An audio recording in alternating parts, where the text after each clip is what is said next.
오늘 우리에게 주시는 말씀은 계시록 2장 18절부터 29절까지 제목은 비공식 종교 권력을 경계하라. 이 성경 말씀을 같이 한 목소리로 읽겠습니다. 두아디라 교회의 사자에게 경계하라. 그 눈이 불꽃 같고 그 발이 빛난 주석 같은 하나님의 아들이 이르시되 내가 내 사업과 사랑과 믿음과 섬김과 인내를 아노니 내 나중 행위가 처음 것보다 많도다. 그러나 내게 책망할 일이 있노라. 자칭 선지자라 하는 여자 이세벨을 내가 용납함이니 그가 내 종들을 가르쳐 깨어 행음하게 하고 우상의 재물을 먹게 하는도다. 또 내가 그에게 회개할 기회를 주었으되 자기의 음행을 회개하고자 하지 아니하는도다. 볼지어다 내가 그를 침상에 던질 터이요 또 그와 더불어 간음한 자들도 만일 그의 행위를 회개하지 아니하면 큰 환난 가운데 던지고 또 내가 사망으로 그의 자녀를 죽이리니 모든 교회가 나는 사람의 뜻과 마음을 살피는 자인 줄 알지라. 내가 너희 각 사람의 행위대로 갚아주리라. 두아디라에 남아있어 이 교훈을 받지 아니하고 소위 사탄의 깊은 것을 알지 못하는 너희에게 말하노니 다른 짐으로 너희에게 지울 것이 없노라. 다만 너희에게 있는 것을 내가 올 때까지 굳게 잡으라. 이기는 자와 끝까지 내 일을 지키는 그에게 만국을 다스리는 권세를 주리니 그가 철장을 가지고 그들을 다스려 질그릇 깨뜨린 것과 같이 하리라. 나도 내 아버지께 받은 것이 그러하니라. 내가 또 그에게 새벽별을 주리라. 귀 있는 자는 성령이 교회들에게 하시는 말씀을 들을지어다. 아멘. 우리가 지금 이제 그 요한계시록에 나오는 7교회를 살펴보고 있습니다. 지금 오늘이 이제 4번째 교회죠. 우리가 그 7교회 외우는 방법을 처음에 제가 말씀을 드렸는데 어떻게 외우면 쉽습니까? 에서보드 사빌라. 에서보드. 다 같이 한번 따라해 보시죠. 에서보드 사빌라. 예, 다 같이요. 에서보드 사빌라. 예. 이제 두아디라 교회 지금 이제 4번째 교회입니다. 근데 에베소 교회가 이제 첫 번째 교회인데 처음 사랑을 버렸습니다. 에베소 교회는 참 모범적인 교회였다고 그랬죠. 그런데 첫사랑을 버렸어요. 그래서 우리 주님이 첫사랑을 회복하라. 그러지 않으면 촛대를 네게서 옮기리라. 그렇게 말씀하셨고요. 그 다음에 두 번째 교회가 이제 서머나 교회인데 이 교회는 환난과 궁핍 중에 있었어요. 그래서 많은 어려움 가운데 있었기 때문에 이 교회는 책망이 없습니다. 그 대신에 우리 주님이 죽도록 충성하라 이렇게 권면하셨어요. 세 번째 교회가 지난주에 우리가 살펴본 버가모 교회인데 니골라당의 교훈에 빠져 있었습니다. 그래서 이 교회는 주님께서 세속화를 회개하라 그렇게 말씀하셨어요. 자, 그럼 이 각 교회에 나타나는 예수님의 모습이 각각 달라요. 그 왜 그러냐면은 그 교회가 처한 형편과 상황에 따라서 우리 주님이 다른 모습으로 보여주시면서 메시지를 전달하시는 거예요. 첫 번째 교회가 이제 에베소 교회인데 밤모섬 바로 앞에 있죠. 자, 그때 그 교회에 나타나신 주님은 오른손에 7뼈를 붙잡고 7 금촛대 사이를 거니시는 분으로 나타나셨습니다. 교회와 교회의 사자를 주님이 돌보고 계신다, 책임지고 계신다. 그런 의미로 주님이 나타나셨습니다. 그 다음에 이제 두 번째로 서머나 교회인데 에베소에서 조금 북쪽으로 있죠. 이 교회의 주님은 어떤 모습으로 나타나셨냐 하면은 처음이며 마지막이요 죽었다가 다시 살아나신 분으로 나타났습니다. 많은 그 교회, 서머나 교회 교인들이 환난 가운데 있고 또 순교자도 나왔습니다. 그래서 죽었다가 다시 살아나신 모습으로 주님이 나타나셨습니다. 그 다음에 이제 버가모 교회인데요. 서머나에서 좀 북쪽으로 떨어져 있죠. 이 버가모 교회는 우리가 지난주 살펴봤는데 우리 주님이 좌우에 날선 검을 가지신 분으로 나타나셨어요. 우리 주님이 왜 좌우에 날선 검을 가진 분으로 나타나셨을까? 버가모 교회의 형편과 상당히 관련이 있다고 그랬죠. 거기는 총독이 있는데 총독이 유스글라디아이 그 좌우에 날선 검을 가지고 있는데 사형 집행권도 가지고 있다. 그런데 우리 주님이 가지고 있는 검이 진짜 검이다. 우리 주님은 말 한마디로 세상의 모든 왕들을 다 없애할 수도 있고 이 우주를 재창조할 수도 있고 파괴할 수 있는 그런 진정한 좌우의 날선 검을 가진 분이 바로 주님이시다. 그런 뜻이죠. 그래서 칭찬은 내 이름을 굳게 잡았다 그랬습니다. 내 이름을 굳게 잡았다. 잘 붙들었다. hold fast. 그리고 충성된 증인 안디바가 순교했다 그랬습니다. 그리고 너희가 믿음을 저버리지 않았다. 그 어려운 상황에서도 믿음을 저버리지 않았다. 참 훌륭한 교회였죠. 그 안디바가 이렇게 황소 모양으로 생긴 이 소태, 이것이 이제 제단인데 쇠 철판으로 된 이 제단에서 불에 구워서 순교했습니다. 그러나 이 버가모 교회는 발람의 교훈이 들어와 있었어요. 각 교회마다 마귀가 다 자기 세력을 넣어서 교회를 흔듭니다. 그러니까 교회는 영적 전쟁터예요. 그래서 계속 이기는 자 나오는 그 영적 전쟁에서 이기라는 거예요. 그래서 발람의 교훈이 교회에 싹 들어왔습니다. 그런데 발람은 옛날에 오래전에 민수기 뒷부분에 나오는 가나안에 들어가기 전에 그때 사건인데 무슨 발람의 교훈인가 그렇게 생각하실 수 있는데 우리 주님이 그 발람의 교훈이 바로 니골라당의 교훈이라고 했습니다. 니골라당의 교훈은 세속화예요. 그냥 믿기는 믿지만 우리의 육신은 아무 것을 해도 괜찮다. 구원받은 사람은 아무 것을 해도 괜찮다. 오늘날 인스턴트 복음하고 너무 비슷합니다. 에베소 교회는 니골라당을 미워해서 주님이 칭찬하셨어요. 너희가 니골라당의 행위를 미워하는도다. 나도 니골라당의 행위를 미워한다. 이렇게 말씀하셨고요. 근데 버가모 교회는 에베소 교회와 달리 니골라당의 교훈을 붙들었어요. 지켰어요. 그래서 책망을 받았습니다. 그래서 우리 주님이 권면하시는 말씀은 그러므로 회개하라. 그리하지 아니하면 내가 네게 속히 임하여 내 입의 검으로 그들과 싸우리라. 우리 주님과 싸워서 견딜 세상의 왕이 어디 있고 세상의 군사력이 어디 있습니까? 근데 우리 주님이 회개하지 않으면 내가 너희들과 싸우겠다 그렇게 하셨어요. 오늘은 두아디라를 살펴보는데 두아디라는 지금 이 네 교회 중에서 가장 심각한 교회입니다. 그런데 가장 멋진 교회예요. 그게 무엇인지 한번 살펴보시기 바랍니다. 자, 두아디라는 버가모에서 동쪽으로 조금 떨어져 있는 이제 그런 지역이 있었고요. 이 두아디라고 하는 이름은 노동의 향기다. 그 애써 땀 흘려서 한 그 수고한 보람, 향기 뭐 이런 뜻이 있어요. 근데 그것이 도시의 이름하고 상당히 관련이 있습니다. 이 두아디라는 이름이 한 인구가 25,000명의 가장 작은 도시였고요. 7교회 중에서. 그런데 우리 주님이 가장 길게 편지를 쓰셨어요. 항구 도시도 아니고 그 서머나 에베소는 항구 도시였죠. 산 위의 도시도 아니었다. 버가모는 산 위의 도시이기 때문에 로마 군사력이 군인들이 딱 이렇게 높은 데서 보면 전체를 이렇게 조망할 수 있는 망대와 같다 그랬죠. 그래서 버가모, 페르가모스 그랬습니다. 그런데 이 도시는 평평한 평지에 위치하고 있었어요. 그런데 현재 도시는 현재로는 아키사르라는 터키의 도시로 되어 있습니다만은 이게 이제 아키사르의 현재 도시는 정말 평지에 있죠. 도시가 이렇게 평평한 평지에 있습니다.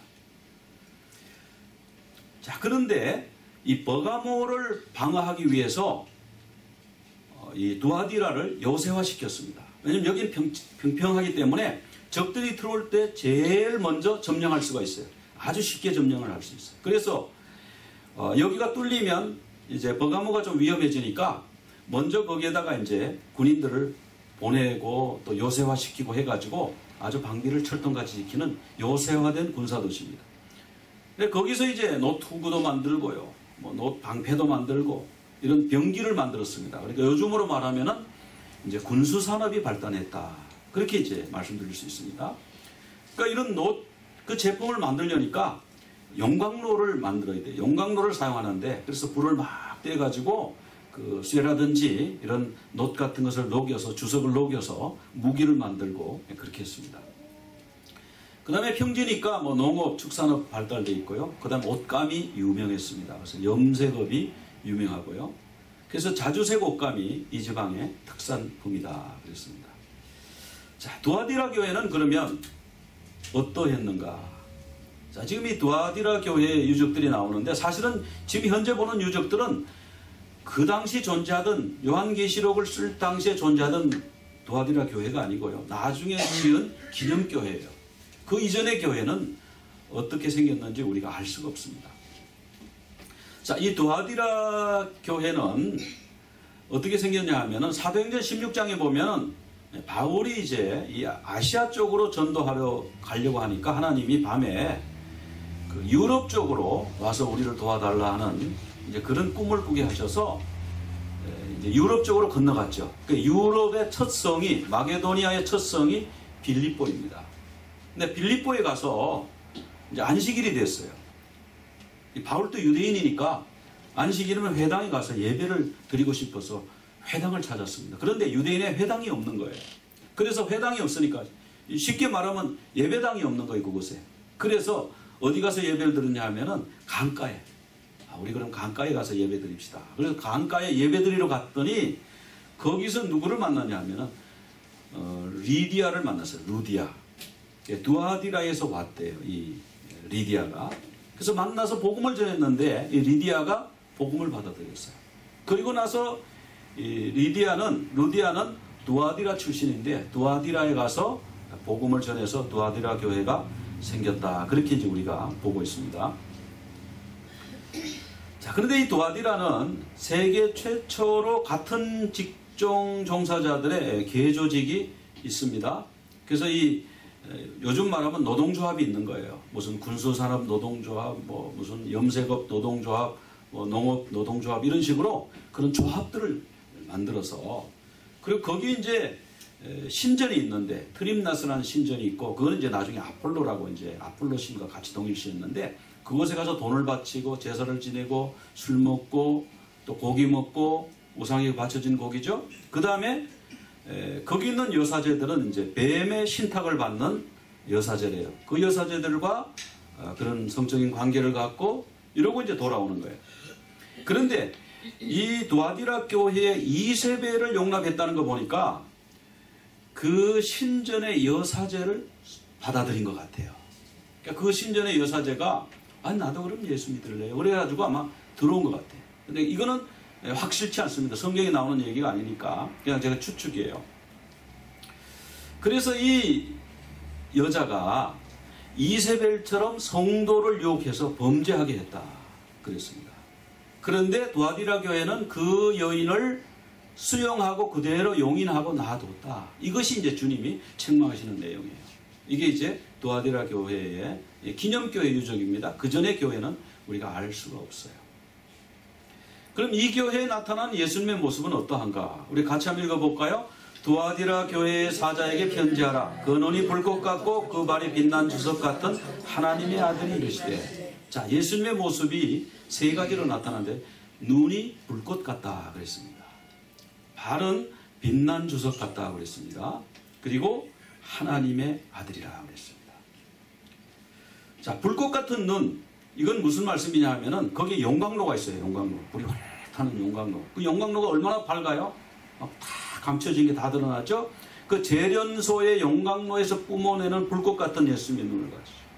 사람의 마음과 은밀한 생각과 행위까지도 감찰하시는 눈을 가진 우리 주님. 빛난 주석 같은 발은요, 이 빛나다고 하는 건 그냥 번쩍번쩍 광냈다는 정도가 아니라 여기서 말하는 용광로를 얘기하는 겁니다. 용광로에 뜨거운 쇳물을 부어가지고 그 쇳물이 막 흘러내리면 굉장히 뜨겁잖아요. 그래서 용광로에서 흘러나온 쇳물인데 이것은 어떤 물건도 다 태워버려요. 무엇이든 다 태워요. 타지 않는 게 아무것도 없어요. 쇠가 막 녹아 있으니까 심판의 상징이에요. 우리 주님이 지금 굉장히 진노하셨어요. 지금요. 누구 때문에? 이세벨 때문에. 그래서 빛난 주석 같은 발로 심판하시겠다는 거예요. 로마 군대의 어떤 무기도 빛난 주석 앞에서는 당해낼 수가 없을 것이다. 지금 그런 말씀이에요. 자, 이런 우리가 이 용광로에 불을 때면 막 이렇게 활 타지 않습니까? 그래서 이 하나님의 아들, 그 사람들은 아폴로 신의 아들이 황제라고 믿는 거예요. 이제 그렇게 그 사람들이 만들었어요. 북한에도 뭐 그렇게 신격화했지 않습니까? 여기도 신격화를 해가지고 그렇게 하는데 그 가짜 아들이라는 게 하나님이 진짜 예수님이 진짜 하나님의 아들이라는 거예요. 그리고 심판하실 거라는 거예요. 그래서 요한복음 5장 22절에 보면은 아버지께서 아무도 심판하지 아니하시고 심판을 다 누구에게 맡겨요? 아들에게 맡겨요. 이제 심판은 누가 하냐면 예수님이 합니다. 자, 요한복음 5장 27절에 인자됨으로 말미암아 심판하는 권한을 주셨느니라. 예수님이 이 땅에 오심으로 말미암아 심판하는 권세를 받으셨대요. 자, 주님은 도아디라의 용광로의 불꽃 같은 눈으로 사람의 마음과 생각과 은밀한 행동을 살피십니다. 주님은 하나님의 아들로서 도아디라 용광로에서 쏟아져 나오는 빛나는 주석 같은 발로 배교자들과 성도들을 핍박하는 자를 밟으신다는 거예요. 자, 근데 이 교회는요, 정말 이세벨만 아니었으면 정말 너무 아름다운 교회예요. 주님이 어떻게 칭찬하셨는지 한번 봅시다. 같이 읽어볼까요? 내가 내 사업과 사랑과 믿음과 섬김과 인내를 아노니 내 나중 행위가 처음 것보다 많도다. 자, 사업. 이 사업은 사실은 행위라는 뜻이에요. 행위와 사랑과 믿음과 섬김과 인내. 근데 처음보다요, 나중이 좋대요. 에베소 교회는 처음은 좋았는데 나중이 좀 좋지 않았어요. 사랑을 잃어버렸어요, 첫사랑을. 근데 이 교회는 처음에는 아주 미약하고 약했는데 나중에 너무 좋은 교회예요. 칭찬을 듣는 교회고 멋진 교회고 우리 주님 마음에 딱 드는 교회예요. 그런데 이 교회에 책망거리가 생겼습니다. 그것은 뭐냐면 자칭 선지자 이세벨을 용납했다는 거예요. 자, 자칭 선지자 이세벨을 네가 용납했다. 그리고 그가 우상의 제물을 먹게 하고 행음하게 하고 종들을 가르쳐 깨웠다. 근데 이 이세벨이라고 하는 여인은 아주 오래전의 사람입니다. 그 이스라엘의 아합 왕 시대의 왕비죠, 왕비, 왕의 부인. 그 시돈 왕의 딸이에요. 그래서 자기가 믿던 바알과 아세라를 시집 오면서 이스라엘에 도입한 왕비예요. 그래서 아합 왕도 거기에 빠지고 이스라엘 전체가 우상 숭배하고 또 여자가 그냥 가져 들어온 정도가 아니라 바알과 아세라 선지자를 많이 키웠어요. 850명. 거기 숫자 나오는 것만 그게 나오지 않습니까? 그리고 하나님의 선지자는 다 죽이는 거예요. 다. 여호와의 선지자는 다 죽이고 바알 선지자는 계속 양성해서 계속 죄를 넓혀가고 엘리야까지 이제 죽이려고. 그래서 엘리야가 두려워서 막 도망을 갔지 않습니까? 로뎀 나무 밑에. 그리고 이제 하나님께서 하나님 음성을 듣고 그런 일이 있었죠. 자, 그리고 이분의 성품은 어떠하냐 하면 이 사람의 성품은 그 아합 왕이 그 궁궐 근처에 포도원이 하나 있는데 그 포도원이 자기 게 아니고 나봇이라고 하는 사람의 포도원입니다. 근데 나봇을 불러서 야, 이 궁궐하고 가까우니까 내가 대토해 줄게. 다른 좋은 포도원을 줄 테니까 이걸 나한테 달라. 아니면 내가 돈으로 쳐줄게. 그랬는데 나봇이 이건 조상 대대부터 내려오는 거라서 제가 그렇게 못합니다. 그렇게 했어요. 그러니까 이 아합이 이거 참 갖고는 싶은데 어떡할 수는 없고 그러니까 끙끙 앓아 누워서 밥을 못 먹는 거예요. 음식을 못 먹는 거예요. 그러니까 이세벨이 묻습니다. 왕이시여 무슨 고민을 하고 계십니까? 어디가 편찮으십니까? 그래서 사실 그 나봇의 포도원을 갖고 싶은데 가질 수가 있어야지. 그러니까 왕이시여 걱정하지 마세요. 제가 나봇에게서 그 포도원을 받아서 드리겠습니다. 이렇게 하고는 왕의 그 어인 있죠? 왕의 어인을 가지고 딱 찍고는 거기다가 조서를 썼어요. 나봇을 불러다가 장로들 앞에 세우고 그 쉽게 말하면 깡패 한두 서너 명을 동원해서 하나님을 모욕했다고 그러고 신성모독죄로 그 자리에서 처형해서 죽이라. 이렇게 하고 왕 이름으로 왕 아합 이렇게 왕 어인을 딱 찍어서 딱 보냈단 말이죠. 그러니까 왕의 명령이니까 이거 무슨 이런 황당한 일을 했나 싶어가지고 그대로 준행을 해서 나봇이 그냥 깡패한테 맞아서 죽었어요. 그러니까 이제 이세벨이 왕이시여 이제 드디어 나봇에게서 포도원을 받아왔습니다. 이것을 받으소서. 이렇게 했다라는 거죠. 그러니까 이렇게 악랄하게 권력을 비공식적인 권력을 이렇게 사용했다라는 거예요. 그래서 이 범죄로 인해서 아합 왕조가 완전히 몰락하게 됩니다. 그런데 이런 이세벨을 너희 교회가 용납했다는 거예요. 그래서 이 용납했다는 말이 RPM인데 allow 했다는 거예요. 자, 그럼 이세벨이라고 하는 사람이 구체적으로 어떤 사람인가 한번 보자고요. 비공식적인 권력이에요. 자, 이세벨은 왕이 아닙니다. 왕의 부인이에요. 뭐 왕의 부인이니까 힘이 있겠지만 공식적인 업무에서는 왕의 부인이 나오면 됩니까? 안 됩니까? 공식 업무를 이래저래 하면 됩니까? 안 됩니까? 안 되죠.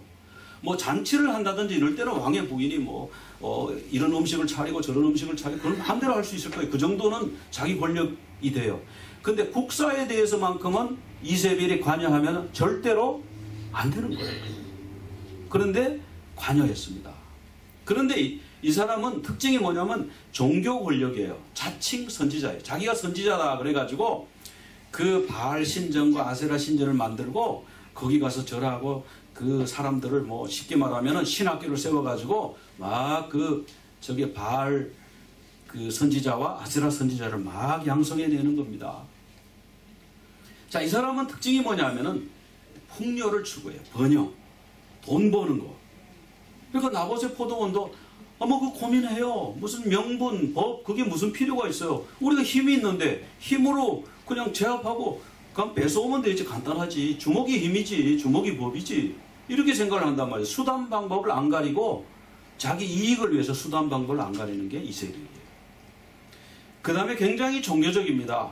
불안감을 막 조성하죠. 그래서 이 불안감을 조성해요. 예를 들어서 내가 이렇게 기도하다가 봤는데 당신 말이야 집이 절딱 망한데 거리에 나왔는데 이렇게 얘기를 했단 말이에요. 어떤 분한테. 그리고 어느 집사님이 저한테 와가지고 목사님 제가 그 어떤 자매가 그 젊은 자매예요. 이렇게 저한테 기도하다가 받았다고 예언을 했는데 이거 어떻게 해야 돼요? 어떻게 해야 돼요? 그래서 제가 그랬어요. 저도 예언을 하나 할게요. 절대로 길거리에 나오는 일이 없습니다. 목사님 어떻게 하세요? 제가 하는 게 하나님 쪽에서 드리는 말씀입니다. 그렇게 불안감 조성하고 그렇게 해서 그 다음에 뭐예요? 무당이다. 그렇게 해서 복채 내놓고 구태라. 내한테 기도받아라. 내가 보니까 당신이 병상에 침상에 실려가는 걸 봤어. 근데 나한테 기도받아야 돼. 기도받을 때마다 얼마씩 헌금을 해야지. 이렇게 종교적인 불안감을 조성해서 이렇게 하나님은 그렇게 안 하십니다. 하나님 그렇게 안 하세요. 하나님은 사랑의 하나님이고요. 소망을 주시고요. 격려하시고 그래요. 하나님은요. 우리에게 힘을 주시고 희망을 주세요. 그 다음에 이 정치 권력이 굉장히 강합니다. 권력 욕구가 강해요. 이 권력 욕구가 강하다는 건 자기가 권력을 잡는 것도 있지만 어지간한 사람은 한번 이렇게 세도를 한번 부리면요. 위세를 한번 부리면 다른 사람은 다 그냥 고개를 숙이고 들어가요. 파워를 과시하는 거예요. 돈을 과시하든지 자기 인맥을 과시하든지 뭐 자기 몸매를 과시하든지 하여튼 뭐 집을 과시하든지 자동차를 과시하든지 뭘 자꾸 과시해요. 그 왠지 차가 저분이 형편이 그 정도까지 안 되는데 굉장히 고급차를 타고 다닌다. 근데 굉장히 고급 옷을 명품을 입고 다닌다. 이게 다 과시하는 자기 파워를 과시하는 나 돈 있어 이런 거 아니에요. 나 괜찮은 사람이야. 이런 거란 말이에요. 이렇게 자꾸 과시하는 거. 이게 이제 제가 다른 뜻으로 말하면 이게 이제 공로인데요. 공로를 자꾸 합니다. 이것은요, 우리가 교회도 조심해야 됩니다. 우리가 이런 건물이 있어. 우리는 이런 교사가 있고, 우리 목사님 설교는 너무 훌륭해. 세계 제일이야. 이런 것도 자기 공로를, 파워를 과시하는. 하나님 앞에서 파워를 과시하는 거는요, 아무 의미가 없어요. 하나님 앞에 항상 겸손하고 엎드리고요. 저는 주님의 둘레입니다. 주님의 여종입니다. 그렇게 나가는 걸 하나님이 원하세요. 자, 그래서 자기 세력을 구축을 해요. 그래서 자기 편이 있어요. 그래서 뭘 합시다 이러면 어떡하냐면 목사님 제가요 저를 지지하는 사람들이 그러는데 이렇게 하면 안 된대요. 이런 게 자기 세력을 구축하는 거예요. 그리고 뒤에서 사람을 조정하는 거예요. 조정해서 나쁜 일을 합니다. 교회를 허는 일을 합니다.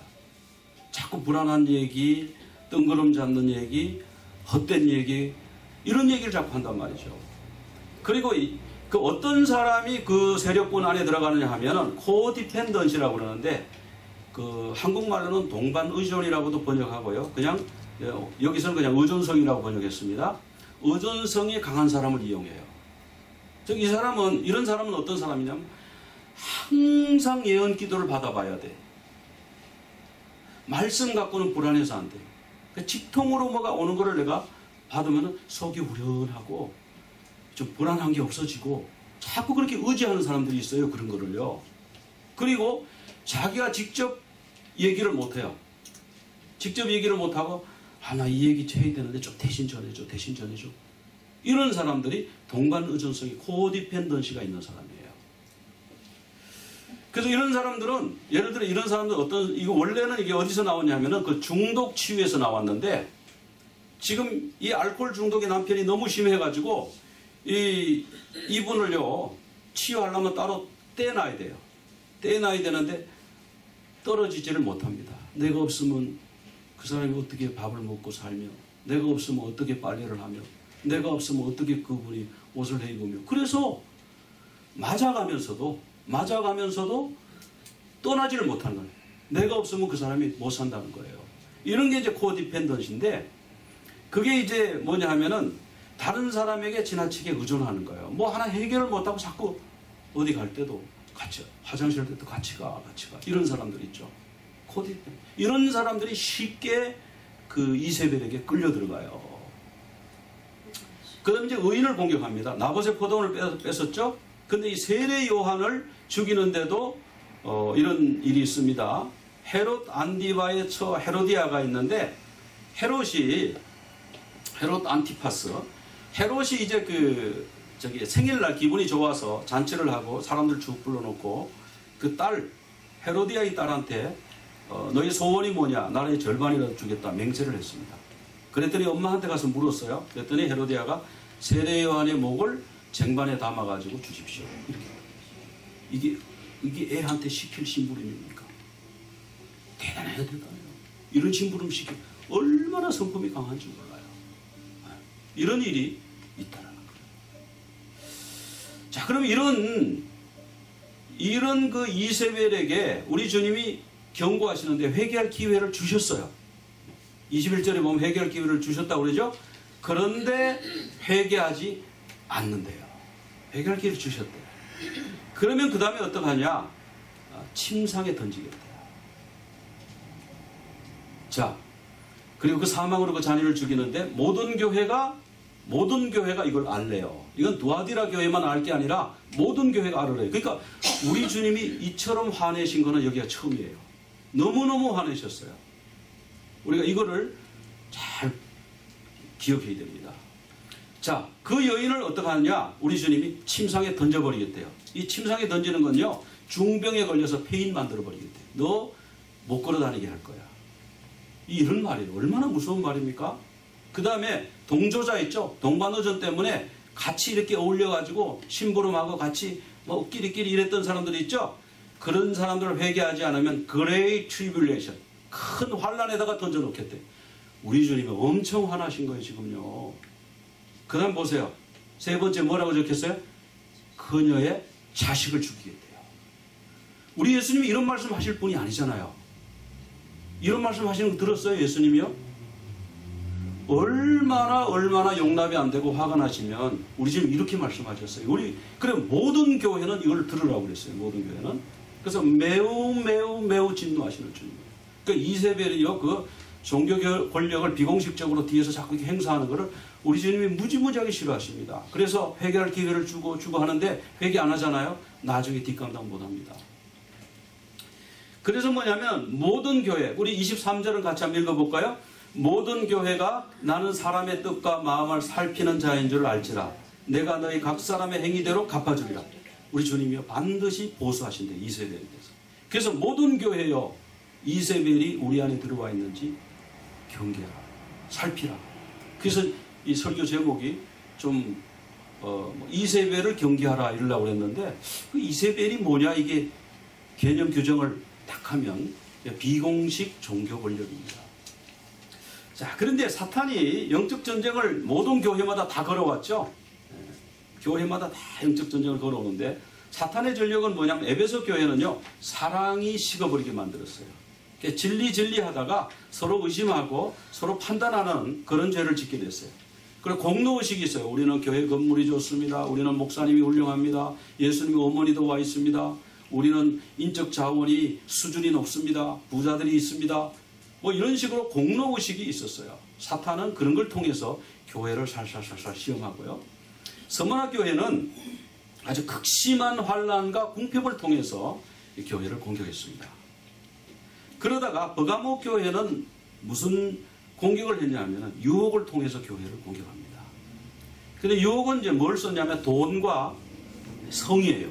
이 성은 우상숭배하고 지금 같이 예수님은 성 얘기하면 우상숭배 얘기를 꼭 하세요. 우상숭배 얘기하실 때는 성적인 그런 간음이라고 말씀하시죠. 버가모 교회는 니골라당의 유혹을 싹 집어넣어서 사람들을 아주 이렇게 그냥 신앙이 떨어지게 만들었어요. 그럼 이 두아디라 교회에 쓰는 사단의 전략은 뭐냐? 권력입니다. 권력. 종교 권력이에요. 자, 같이 한번 읽어볼까요? 사탄은 교회 안에 비공식 종교 권력을 보내서 추종자를 모아서 함께 교회를 파괴한다. 비공식 종교 권력. 그 공식 종교 권력은 뭐냐? 공식 종교 권력은 그 바로 됐느냐 아니에요. 바리새인과 서기관 이런 사람들은 공식 종교 권력이었어요. 그 사람들은 뭐예요? 율법을 너무 많이 만들어가지고 사람들을 그냥 꼼짝달싹 못하게 올감했어요. 그것이 우리 주님이 그것도 싫어하셨어요. 그 회칠한 무덤이라고 그러고 그들을 많이 책망하셨죠. 위선자라고 그러고 외식하는 서기관과 바리새인이요 그러셨잖아요. 그래서 공식 권력, 공식 종교 권력이 사람들을 올가미에 올가매는 것도 우리 주님이 아주 싫어하셨고요. 그러나 우리 주님이 너희 자녀를 죽이리라 이렇게까지는 말씀 안 하셨어요. 그런데 이세벨에 대해서는 훨씬 심각하게 말씀하셨어요. 비공식 종교 권력은 이세벨이고 바로 헤로디아입니다. 자, 요한일서 4장 1절 우리 같이 한번 읽어보겠습니다. 사랑하는 자들아 영을 다 믿지 말고 오직 영들이 하나님께 속하였나 분별하라. 많은 거짓 선지자가 세상에 나왔습니다. 자, 영들을 다 믿지 말래요. 영이라고 해서 무슨 영이든지 다 받아들이고 믿으면 안 됩니다. 지금 미혹의 영들이 많아요. 뭐 새천지인지 구천지인지 여러분 아시죠? 미혹의 영들이에요. 그래서 우리가 지난번에 한번 살펴본 대로 그 영적인 그 소스, 영적인 그 커뮤니케이션의 소스가 있는데 첫째로 하나님이 있어요. 하나님으로부터 온 것인가 분별해야 돼요. 그 다음에 어떤 교훈은 사람으로부터 왔어요. 또 어떤 것은 자연으로부터 온 것도 있어요. 그런데 어떤 것은 사탄으로부터 온 것도 있어요.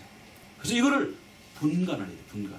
분간 못하고 사탄으로부터 온 것도 따라가면 이세벨을 같이 그렇게 된다는 거죠. 자, 그럼 우리가 정말 그 분간해야 되는가? 고린도전서 14장 29절 같이 한번 읽어봅시다. 예언은 하는 자는 둘이나 셋이나 말하고 다른 이들은 분별하라. 자, 예언 좋습니다. 저도 예언 은사 좋아합니다. 근데 예언하시면요 반드시 우리 교회에서는 앞으로 검증할 겁니다. 그러니까 왜 성경에 나오잖아요. 예언하는 자는 두 사람이나 세 사람이나 말하고 다른 사람들은 뭘 하라고 그랬어요? 분별이 검증하라는 거예요. 검증. 이게 하나님 거야 사람 거야 사탄으로부터 온 거야 검증하라니까요. 분별을 하라니까요. 성경에 분별하라고 나와 있죠. 분별하라고 못 분별하고 막 받아들이면 안 된다니까요. 하나님으로부터 받은 말씀이다 봤다 들었다 무조건 받아들이면 안 돼요. 저도 보고 저도 듣거든요. 그런데 무조건 그렇게 봤다고 다 하나님의 음성이 아니고 다 하나님 보여주신 비전이 아니고 들었다고 100% 하나님이 보여주신 게 아니고 들려주신 게 아니에요. 그렇기 때문에 항상 분별은 이것이 하나님의 말씀입니까 아닙니까? 분간을 해야 돼요. 분별을 해야 돼요. 그래서 하나님의 말씀이 아니라 그러면 그거 하지 밖으로 내버리지 말아야 돼요. 아 이건 내가 이거 정결하지 못하구나. 사단의 공격을 받고 있구나. 그렇게 하고요. 근데 진짜 기도해보고 진짜 성경하고 맞춰보고 이따 분별하는 7가지 그 단계를 말씀드리는데 그 단계로 다 해도 다 맞아 확실해. 그러면 얘기를 할 수 있죠. 자 30절도 같이 읽어보겠습니다. 만일 곁에 앉아있는 다른 이에게 계시가 있으면 먼저 하던 자는 잠잠할지니라. 자, 먼저 어떤 분이 예언을 하고 있었는데 다른 계시가 있어요. 그럼 먼저 하던 사람은 중단하는 겁니다. 새로운 계시가 우선입니다. 자, 32절 같이 읽겠습니다. 예언하는 자들의 영은 예언하는 자들에게 제재를 받는. 그런데 새로 예언을 하는데 제재하는데 제재를 안 받아요. 성령이 아닙니다. 네. 막 방언하는데 방언을 제재하는데 제재가 안 돼요. 방언 이제 그만하겠습니다. 앞에서 목사님이 땡땡 방언 이제 그만합니다. 근데 방언이 안 그쳐져. 나중에 혓바닥이 갈라지고 피가 나도록 안 그쳐집니다. 이틀 3일 계속 갑니다. 이거는 하나님이 주신 방언이 절대 아닙니다. 하나님이 주신 방언은요 바로 제재가 됩니다. 왜? 질서의 하나님이기 때문에. 그래서 예언도 마찬가지입니다. 제재가 안 되는 예언은 하나님으로부터 온 게 아니라고 보면 됩니다. 자, 그다음 같이 읽어볼게요. 하나님은 무질서의 하나님이 아니요 오직 화평의 하나님. 하나님은 질서의 하나님이세요. 무질서의 하나님이 아니세요. 그래서 교회에서는요 탁탁 제재가 되는 거예요. 탁탁 질서가 잡히는 거예요. 할 때는 하고 그칠 때는 그치고 또 분별을 탁탁 하는 거예요. 자, 그럼 검증의 7단계 첫째, 말씀에 이것이 맞는가 살펴야 됩니다. 말씀하고 어긋나면 아니에요. 나한테 와서 예배드리면 뭐 사업이 잘 돼. 그게 성경이 나옵니까? 나한테 와서 하면? 아니죠, 그런 거. 내가 기도하면 응답이 잘 돼. 내 기도는 특별히 잘 돼. 하나님 그런 거 아니에요. 자, 각자 자기 하는 거예요. 말씀에 검증을 해야 돼요. 멘토. 제가 지난번에 그 예언사역 하는 분에 대해서 말씀드렸습니다만 자기 멘토가 없으면 위험합니다. 지금 세계적으로 유명한 너무나도 유명한 분들이 어마어마한 실수 많이 하신 거 알죠? 도시에 대해서 국가에 대해서 예언해서 실수 많이 일어난 거 아시죠? 왜? 그분들이 멘토가 없었어요. 그런 국가적인 예언이나 도시에 대한 예언을 하려면요 같이 모여서 멘토들이 기도해야 됩니다. 내가 하나님부터 이런 예언을 받았는데 당신도 기도해달라. 이게 정말 하나님으로부터 온 거냐? 한 3명 정도만 거쳐서 기도했으면요 그런 일 절대 안 생깁니다. 아, 그거 아닌 것 같아. 그거는 거기 멘토가 그렇게 돼 있어요. 그래서 반드시 2명 내지 3명의 멘토가 있어요. 1명 가지고 안 돼요. 1명은 둘이 딱 뜻이 맞아버리면 그러니까 멘토가 2명 이상 돼야 돼요. 그러니까 한 2명 3명 정도 멘토가 있어야 됩니다. 그래서 멘토한테 물어봐야 돼요. 그래서 물어봐서 이것이 하나님부터 온 거냐고 물어봐야 돼요. 그 다음에 이것이 그 미풍양속을 해치는 게 아닌가. 도덕. 하나님은요 미풍양속 해치는 거 도덕적으로 흠결이 있는 그런 걸 시키지 않습니다. 상식에 맞는가. 물론 예수님 물리로도 걸고 오병이어 기적도 행하셨지만 그런 거 말고 우리가 뭐 오병이어 그렇게 기적을 일으키고 그런 존재가 아니잖아요. 그러니까 그 아프리카에서 어떤 분이 말이죠. 나 하나님으로부터 계시받았다. 그래가지고 그 물리를 걷는다. 여러분 다 나와보시오. 그러니까 사람들이 동네 사람들이 몇백 명이 우르르 나왔습니다. 나왔는데 그쪽에 서가지고 막 거룩하게 막 기도를 하고요. 물리를 걸어 들어갔는데 아가한테 잡아먹혀 죽었대요. 여러분 해외 토픽에 나온 거 보시죠. 상식이 안 맞는 거 상식. 그런 예수님이 정말 필요했을 때 예수님이 우리에게 보여주신 거지 나도 물리를 건다. 이건 물리로 못 걷게 돼 있는 게 상식입니다. 빠지는 게 정상이에요. 그게 하나님의 뜻이에요. 물속에 들어가면 빠지게 돼 있는 거예요. 근데 나는 괜찮다고 생각하는 게 상식에 어긋나는 거예요. 환경을 자꾸 하나님 이쪽으로 이끌어 가시는데 자꾸 내 혼자 아니라고 그러는 거예요. 그거 아니라는 거예요. 그 예레미야가 그랬잖아요. 예레미야는 아무래도 나라가 망한다. 너희들 빨리 항복해라. 그러는데 거짓 선지자들이 몇십 명이 말이죠. 이 예레미야 잘못됐다고 막 그랬잖아요. 나라가 지금 기울어 가는데도 괜찮다고. 근데 정말 망했잖아요. 그러니까 진짜 항복해가지고 그냥 목숨이라도 지켜야 되는데 나라가 초토화됐잖아요. 그 다음에 이 모든 것을 하는 데 있어서 Father's Heart가 있어야 돼요. 아버지의 마음이 있어야 돼요. 정말 사랑의 마음으로 그에게 말씀을 전하고 사랑의 마음으로 여는 이게 있어요. 이게 없고 있잖아요. 굉장히 무섭고 굉장히 날카롭고 추상 같고 이거 하나님의 말씀 아니에요.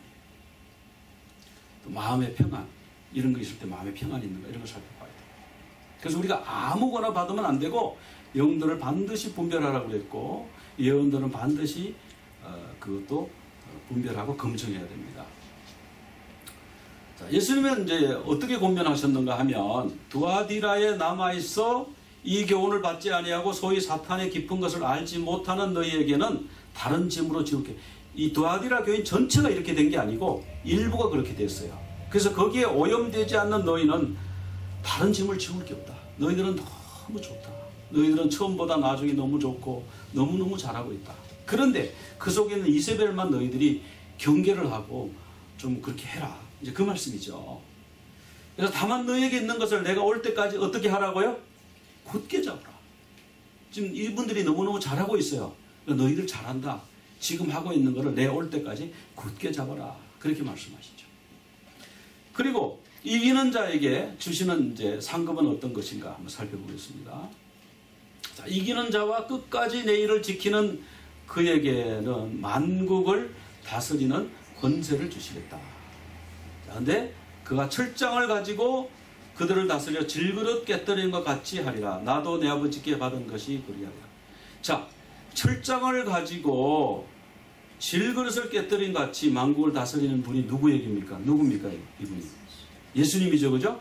이게 구약에 인용된 말씀이에요. 그래서 내가 아버지께 받은 것이 바로 그런 권세를 받았다고 지금 말씀하시죠.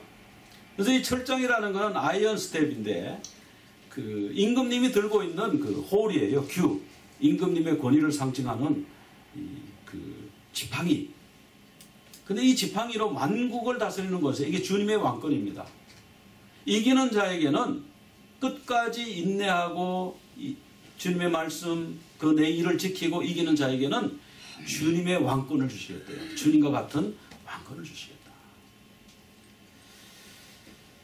자, 시편 2편 9절에 보면은 내가 철장으로 그들을 깨뜨리며 질그릇 같이 부수리로다.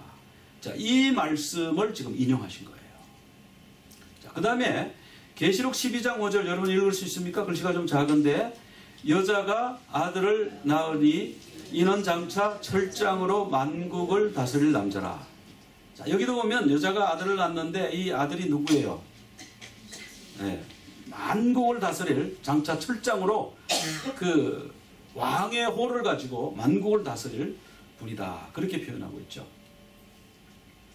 그 다음에 이기는 그에게 그리고 끝까지 주님의 일을 끝까지 지키는 자에게는 새벽별을 주신다. 네, 22장 16절 한번 같이 읽어보겠습니다. 나는 광명한 새벽별이라. 이 새벽별은 우리 주님이라고 말씀하셨어요. 자, 이 새벽별이 어떻습니까? 새벽에 그 달이 없을 때 금은밤에 캄캄할 때 달이 없으면 진짜 앞이 안 보여요. 요즘은 전기불이 있어서 그런 일이 없지만 시골에 또 아니면 이런 캠핑을 갔다고 생각해 봅시다. 캄캄해서 앞에 돌불이 하나 안 보이고 위태위태할 때 새벽이 되면 아주 영롱한 샛별이 하나 떠오르죠. 동쪽에 떠오릅니다. 그 별이 바로 샛별이에요. 자, 샛별은 방향을 가르쳐 주는 거고요. 또 샛별이 떴다는 건 뭐예요? 이제 곧 날이 밝는다. 소망이 있다. 이런 뜻이에요. 자, 로마서 8장 32절 같이 한번 읽어보겠습니다. 자기 아들을 아끼지 아니하시고 우리 모든 사람을 위하여 내주신 이가 어찌 그 아들과 함께 모든 것을 우리에게 은사로 주시지 아니하겠느냐. 자, 자기 아들을 아끼지 아니하고 모든 것을 주셨어요. 그러니까 그분은 하나님은 우리에게 아들과 함께 모든 것을 우리에게 주신다. 그러니까 이 광명한 새벽별을 주리라. 예수님을 주시는 거예요. 자, 그 유대 그 이야기 중에 전해 내려온 이야기 중에 어떤 부자가 있었답니다. 그리고 아들이 멀리 타국에 유학을 갔대요. 근데 아버지가 이제 아들이 유학 가서 돌아오지 않았는데 병들어서 죽게 됐어요. 그래서 유언장을 썼어요. 유언장을 썼는데 그 뭐 유언장이 그게 아들한테 제대로 전달이 되겠습니까? 그게. 그러니까 이제 아버지가 많은 생각을 해서 유언장을 어떻게 작성했냐면은 나의 지금 모든 재산은 지금 이 청직이 이 종에게 다 물려준다. 그리고 아들은 그 중에 재산을 하나만 선택할 수 있다. 그게 유언장이에요. 그렇게 써서 그 청직이 종 보고 이거를 아들한테 전해주라고 했습니다. 아들이 그것을 받아보고 아버지를 얼마나 원망했는지 몰라요. 아버지 그 많은 재산을 왜 그 종한테 줘요 아버지. 아버지 그렇게 그 종이 좋았어요. 나한테는 하나만 주다니 아무거나 하나 골라가지고 너 하나만 하라니. 그래서 아들이 너무 속상하고 그래가지고 그 선생님을 찾아갔대요. 그래서 이 선생님을 찾아가서 편지를 보여드렸더니, 야, 아버지가 너무 지혜로운 분이다. 이보다 더 지혜로울 수가 없다. 가만 공부 다 마쳐라. 공부 다 끝내거든 내가 방법을 알려줄게. 그래서 공부를 이제 다 마치고 당장 공부 때려치고 집으로 가려고 그러다가 선생님이 이거는 기가 막힌 방법이니까 순종하고 그냥 그렇게 하라고 그래가지고 공부를 다 마치고 이제 그 요원장을 들고 집으로 갔습니다. 그랬더니 아버지가 살아계실 때보다 집이 더 번쩍번쩍거리고 더 부자가 된 거예요. 막 죽을 힘을 다 해가지고 해놨으니까. 그래 갔더니, 아, 오셨습니까? 이게 다 제 거고요. 저 요원장 보셨죠? 저기 요원장대로 하셔야 됩니다. 하나만 선택하세요. 하나만. 그랬대요. 아들이 뭘 선택했어요? 목록을 가져오라고 그래가지고 누굴 선택했어요? 종. 그러니까 재산 목록 가져오느라 쭉. 나는 요거 할 거예요. 요거. 그게 종이에요. 종. 종을 그냥 소유했더니 전부 그게 자기께 된 거예요. 그냥. 우리 주님을 소유하면 모든 것이 다 주님의 것이 다 내 것이 됩니다. 그럼 믿으시기 바랍니다. 네, 그 말씀이에요. 지금 이 말씀이. 새벽별, 나 새벽별 받아서 뭐하지?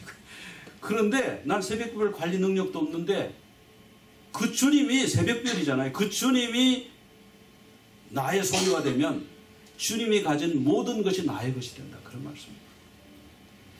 자, 그럼 우리 말씀을 좀 정리합시다. 이 사탄이 이세벨을 통해서 이 7교회 다 사탄이 공격했는데요. 두아디라 교회는 아주 좋은 교회인데 이세벨이 들어왔어요. 그래서 이세벨에 대해서 어떻게 승리할 건가? 첫째로 분별해야 돼요. 이게 비공식 권력인지 공식 권력인지 종교 권력인지 사람들을 진정으로 위하는 건지 아닌지 분별을 해야 돼요. 그래서 분별하는 방법이요. 어떻게 분별합니까? 나 영분별 은사가 없는데 어떻게 분별해요? 그런데요. 보면 알아요. 나를 지배하려고 하는 사람이 있어요. 지배. 요렇게 해야 돼요. 요렇게 하세요. 요렇게 해주셔야 됩니다. 요렇게 하는 사람들이 있어요.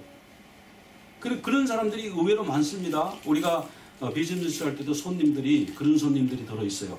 요렇게 해줘야 되는데, 그리고 요렇게 말을 하래. 내 시키는 대로 하래. 그런 사람도 있어요. 그리고 조정하려는 거 있어요. 이 다미네이트 해가지고 조정하려고 하는.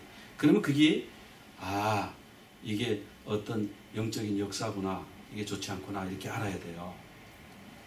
그 다음에 자기 세력을 만들려고. 만약에 이제 누가 여기 이제 새로 들어왔다고 합시다. 그러면 그 중에 어떤 한 사람을 분명히 선택을 합니다. 선택을 해서 그 사람과 릴레이션을 계속 갖습니다. 그래서 자기 편을 만들어 놓는 거예요. 그럼 음식을 잘 대접할 수도 있고요. 좋은 말을 해줄 수도 있고, 선물을 줄 수도 있고. 하여간 우리가 음식도 같이 나누고 그래야 되지만 이 사람이 의도를 가지고 자꾸 자기 지지 세력을 만들어가는 거예요. 그래서 나중에 뭐라 그러면 나를 지지하는 사람들이 이렇게 말한다. 이런 소리를 하는 거예요. 교회 안에서도. 그 다음에 또 뭐냐. 공로를 강조하는가 은혜를 강조하는가. 자꾸 무슨 세력. 내가 이런 사람이다는. 옷이 또 굉장히 화려해. 가방이 또 아주 명품이야. 또 그냥. 차가 기가 막혀. 그냥 이렇게 해서 이걸 자꾸 과시하는 거예요. 그리고 신비한 능력이 있다고 자꾸 얘기하는 거예요. 신천지인가 부천지인가 거기서 그렇게 하잖아요. 그럼 미리 딱 짜가지고 그 사람에 대해서 인포메이션 이미 다 가지고 가가지고 그렇게 하는 거예요. 그래서 이 교회는 무슨 프로그램 하는지 다 공부하고 제가 저쪽에 있을 때 그런 프로그램을 했고 무슨 신학교를 나왔고 그렇게 거짓말을 하는 거예요. 왜? 이 교회를 잡으려고. 목적은 하나예요. 그 다음에 비밀한 교리가 자꾸 있다 그래요. 이 남들한테 얘기하지 마세요. 이게 우리끼리만 공부하는 거예요. 우리만 아는 거예요. 이게 자꾸 얘기를 안 하는 거예요. 자꾸 자기를 숨기는 거예요. 자기 신분에 대해서도 숨기고. 그 다음에 뭐냐면 결정적으로 쉽게 판단할 수 있는 게 뭐냐면 교회에 대해서 불평을 자꾸 합니다. 교회에 다른 교회, 이 교회, 저 교회, 한국 교회 세습이 어떻다 저떻다 이런 얘기 해가면서 막 자꾸 비난을 해요. 비판을 해요. 교회를. 이세벨일 가능성이 대단히 높습니다. 교회가 다 잘하겠어요. 부족한 점도 있죠. 우리는 그저 주님만 바라보고 나갑니다. 우리는 주님만 섬깁니다. 사람 보지 마십시다. 이렇게 나가는 거지. 교회가 이래가지고 되냐고. 교회가 발라야지, 목사님이 바르게 해야지. 이세벨은 그렇게 얘기합니다. 자, 이런 이세벨이 어느 정도 분별이 되면 어떡하라고요? 같이 합시다. 용납하지 말고 따르지 말라. 용납을 하면 안 돼요. 용납을 자꾸 받아주면은 자꾸 이제 내가 한 마디 두 마디 듣다 보면 자꾸 나도 오염이 돼요. 그리고 거기를 따라가요. 뭐 오라고 가고 뭐 나오라 그런다고 나오고. 그러지 말라는 거예요. 그 다음에 경계하라. 경계하라는 거는 그 사람하고 관계를 가능하면 안 갖는 게 좋다 그런 말이에요. 그리고 공식적인 가르침을 굳게 잡으라. 공식적인 가르침. 교회에서 공식적으로 강단을 통해서 선포되는 거를 취하고 자꾸 사적으로 비밀리에 뒤에 암암리에 하는 이런 교훈이 정말 신선해 보이고 탁탁탁탁 맞아떨어지고 그럴 수 있어요. 여러분, 성경 말씀이요 탁탁탁탁 맞아떨어지면 그거 이상한 겁니다. 그거 딱딱딱 맞아떨어지면 믿음이 필요 없죠. 그렇잖아요. 딱딱 맞아떨어지는데 뭔 믿음이 필요해요? 그건 뭐 이해하면 되는 거지. 딱딱 맞아떨어지는 건 뭐 시험 치면 100점 나오고 이런데 신앙에 100점이 어디 있어요? 그러니까 딱딱 맞아떨어지지 않아요. 딱딱 맞아떨어지고 자 그러면 이세벨인가 이렇게 분별을 해야 돼요. 자, 우리 이세벨이 되어서도 안 되고요, 이세벨의 추종자가 되어서도 안 됩니다. 우리는요 예수님의 제자가 되어야 됩니다. 주님의 둘레가 되어야 됩니다. 주님의 말씀에 순종하고 주님의 말씀이면 이것도 하고 저것도 하겠습니다. 이런 사람이 되어야 됩니다. 그런 모두가 되도록 우리 한 목소리로 기도하겠습니다. 하나님 아버지, 이 시간 저희들이 주님 앞에 간구합니다. 사탄이 교회를 무너뜨리려고 이런 방법 저런 방법 여러 가지 전략을 가지고 교회를 공격해오는 것을 말씀을 통해서 저희들에게 가르쳐 주심을 감사합니다. 하나님 아버지, 저희들이 참 오늘은 이세벨의 전략에 대해서, 사단의 이세벨 전략에 대해서 말씀을 나누었습니다. 하나님, 교회 내에 이세벨의 세력들이 발붙이지 못하게 도와주시옵시고 이세벨의 추종자가 생기지 않도록 도와주시옵시고 비공식적으로 교회를 이래라 저래라 하는 일이 없도록 하나님 특별히 붙들어 주시옵소서. 주님이 얼마나 그것에 대해서 싫어하시는지 우리가 알게 도와주시옵시고 오로지 우리는 주님 말씀만 붙들고 나가고 주님 말씀 앞에서 주님의 여종입니다, 내가 주님의 둘레입니다, 내가 주님의 신부입니다, 그렇게 고백할 수 있는 저희들 되게 하여 주시옵소서. 사탄이 어떤 방법으로 공격을 해올지라도 우리 교회는 조금 더 건드리지 못하고 오히려 사탄이 한 길로 갔다가 7길로 도망가는 역사를 허락하여 주시옵소서. 예수 그리스도 이름으로 기도드리옵나이다. 아멘. 이제는 우리 주 예수 그리스도의 그 크신 은혜와 하나님 아버지의 극진하신 사랑하심과 성령님의 감동 인도 충만 교통하여 주시니 사단의 여러 가지 전략, 수많은 전략, 이세벨의 전략까지도 간파하고 넘어가지 아니하고 오히려 이기고 승리하고 주님께서 가르쳐 주신 그 진정한 가르침을 굳게 붙잡고 주님 오시는 그날까지 주님 기다리는 그 신앙 가운데 가기를 원하는 우리 모두 위에 이제로부터 영원토록 함께 하시옵기를 간절히 축원하옵나이다. 아멘.